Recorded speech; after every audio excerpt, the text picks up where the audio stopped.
Right, ముందుగా అందరికీ జై తెలంగాణ. అయితే జర్నలిస్ట్ పై ఆటవిక దాడి అని చెప్పి ఒక రౌండ్ టేబుల్ పెట్టుకున్నాం మనం. ఇక్కడికి వచ్చిన వాళ్ళందరూ జర్నలిస్టులు. మరి రానుల పరిస్థితి అన్న, మెయిన్ స్ట్రీమ్ మీడియా ఒక్కరు కూడా లేరు. వాళ్ళు జర్నలిస్టులా కాదా అనేది వాళ్ళు చెప్పాలి. మేమైతే ఇక్కడ బరాబర్ జర్నలిస్టులమే. ఒక జర్నలిస్ట్కి సమస్య వచ్చింది, ఒక జర్నలిస్ట్ మీద దాడి జరిగింది కాబట్టి మేమందరం ఇక్కడికి వచ్చి నిలబడ్డాం.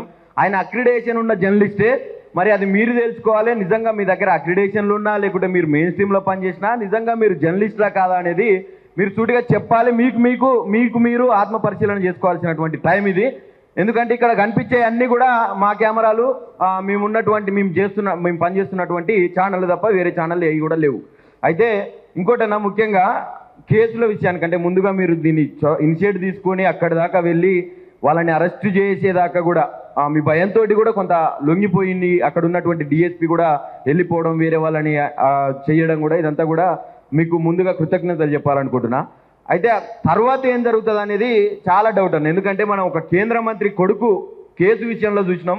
అంత పెద్ద కేసులను, ఒక పోక్సో కేసులనే ఆయన 4 రోజులు జైలు పోయి ఇప్పుడు డ్యాన్సులు వేస్తుండు పెళ్ళిళ్ళల్లో డ్యాన్సులు వేస్తున్నటువంటి పరిస్థితులు కనిపిస్తూ ఉన్నాయి.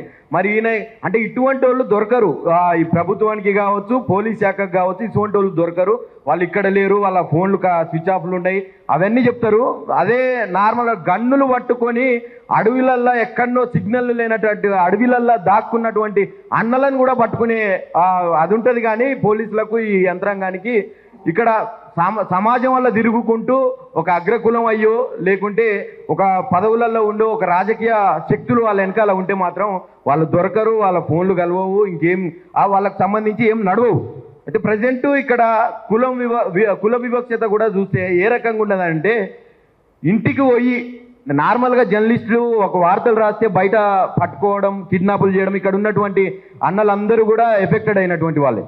అయితే అట్లా కాకుండా ఇంటికి పోయి ఆ ఇంట్లో ఉన్నటువంటి వ్యక్తులని, ఆ భార్య బిడ్డలు ఉన్నా కూడా ఇల్లు మొత్తం చిందరవందర చేయడం, అక్కడ ఉన్నటువంటి వాళ్ళందరినీ కూడా అంటే వాళ్ళ భార్యని గొంతు నొక్కి ఆయనని కొట్టి ఇంకా చచ్చిపోయింది అని చెప్పి బయటకు వెళ్ళిపోయినటువంటి పరిస్థితులు ఉన్నా కూడా అక్కడ ఉన్నటువంటి ఎమ్మెల్యే మాట్లాడాడు. ఇప్పుడు రీసెంట్గా ప్రభుత్వం వల్ల బట్టి విక్రమార్క నిన్న మాట్లాడతాడు ఇదే ప్రెస్ క్లబ్ వేదికగా, మేము పాలకులని నిలదీసేటటువంటి వైఖరిని మేము స్వాగతిస్తున్నాం, విధానాన్ని స్వాగతిస్తున్నాం, విలేకరులని స్వాగతిస్తున్నాం అని అంటారు. మరి ఏం స్వాగతిస్తున్నారు మీరు? ప్రజాపాలనలా అక్కడ ఒక దళిత జర్నలిస్టు మీద ఈ రకమైనటువంటి దాడి జరిగితే ఏం స్వాగతిస్తున్నారు మీరు? ఆ దాడులను స్వాగతిస్తున్నారు తప్ప ఎక్కడా కూడా మీ ప్రభుత్వం వచ్చిన తర్వాత ఎక్కడా కూడా ఒక జర్నలిస్టు నిజంగా క్వశ్చన్ చేస్తే దాన్ని తీసుకొని మీరు దానికి జవాబుదారీతనంగా అకౌంటబిలిటీ మెయింటైన్ చేసినటువంటి దాఖలాలు ఇప్పటి వరకు ఎక్కడా కూడా లేవు, అవి ఉండవు కూడా అని చెప్పి మాకు తెలుసు.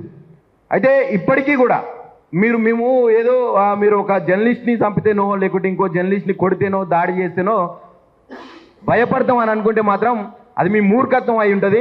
షోయబుల్లా ఖాన్ వారసులం మేము.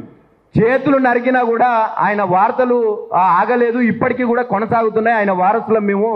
పెన్నుల మీద మన్నులు కప్పితే గన్నులై మొలకెత్తుతాయి, గుర్తుపెట్టుకోవాలి. ఆ గన్నులే రేపు మీ గుండెల్లో దిగడానికి కూడా వెనకాడమని చెప్పి ఈ సందర్భంగా తెలియజేస్తా ఉన్నాను. దీని అందరికీ కారణం మనం యూనిటీగా ఖచ్చితంగా ఉండాలి. ఎక్కడైతే అన్యాయం జరుగుతుందో పృథ్వన్న ఇనిషియేటివ్ తీసుకొని ఎట్లా పోతా ఉన్నాడో ఆయనకు సపోర్టుగా, అట్లీస్ట్ మనం ఆయనకు సపోర్టుగా నిలబడి ఖచ్చితంగా అందరం కలిసి ఆ ఇష్యూని పాయింట్అవుట్ చేసి ఆ ఇష్యూని ప్రజలలోకి తీసుకెళ్ళి దానికి న్యాయం చేకూరే విధంగా కూడా మనం పూర్తిగా సహకరించాలి, అందరం ఒకటై ఉండాలి.